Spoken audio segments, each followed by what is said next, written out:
સુરતમાં વર્ષો બાદ સુરત મહાનગરપાલિકાને બ્રહ્મજ્ઞાન થયું. ભયજનક સપાટીને લઈને વિવાદ ઊભો થયો. ખાડી ભયજનક સપાટી પર પહોંચે તે પહેલા નીચાણવાળા વિસ્તારોમાં પાણી ભરાય છે.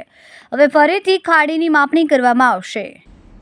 ખૂબ સારી વાત છે કે આ વર્ષે ખાડીપુર આવ્યા પછી લાખો લોકો હેરાન પરેશાન થયા છે, મુશ્કેલીનો સામનો કરવો પડ્યો છે.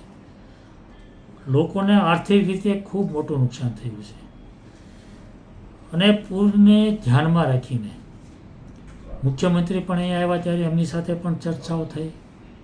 પ્રભારી મંત્રી કનુભાઈ દેસાઈ આવ્યા ત્યારે એની સાથે પણ ચર્ચાઓ થઈ, મિટિંગો થઈ અને મિટિંગના ચર્ચાઓને અંતે સમિતિ બનાવવાનું નક્કી થયું.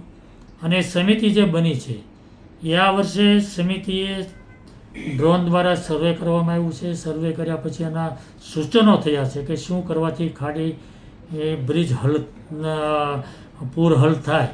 તો હું ચોક્કસપણે માનું છું કે સમિતિએ જે કામગીરી શરૂ કરી છે અને એટલા માટે એ કામગીરીથી જો સૂચનો પ્રમાણે કામગીરી થાય તો હું ચોક્કસપણે માનું છું કે સુરત શહેરને ખાડીપુરમાંથી ઘણી બધી રાહત થાય એવું છે. સર, અત્યારે જે રીતે વાત કરવામાં આવી છે ચીકુવાડીથી ખાડી ફ્લડ ગેટ મૂકવાની, તો એને લઈને શું કહેશો? ના, બિલકુલ ખોટી વાત છે.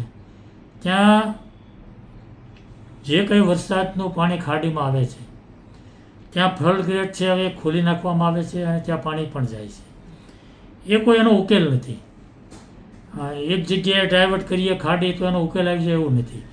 એટલા માટે હું ચોક્કસપણે માનું છું કે એનું વ્યવસ્થિત પ્લાનિંગ થાય કે આ પાણીનો કઈ જગ્યાએ આપણે સમાવેશ કરી શકીએ અથવા તો ક્યાંથી એને ડાયવર્ટ કરી શકીએ, એનું ચોક્કસ તારણ ઉપર આવીએ તો જ આ પ્રશ્ન હલ થાય એવું છે. સર, આ ફ્લડ ગેટ ક્યારથી છે અને પાણી જાય છે? તો પાણી તો જાય વર્ષોથી.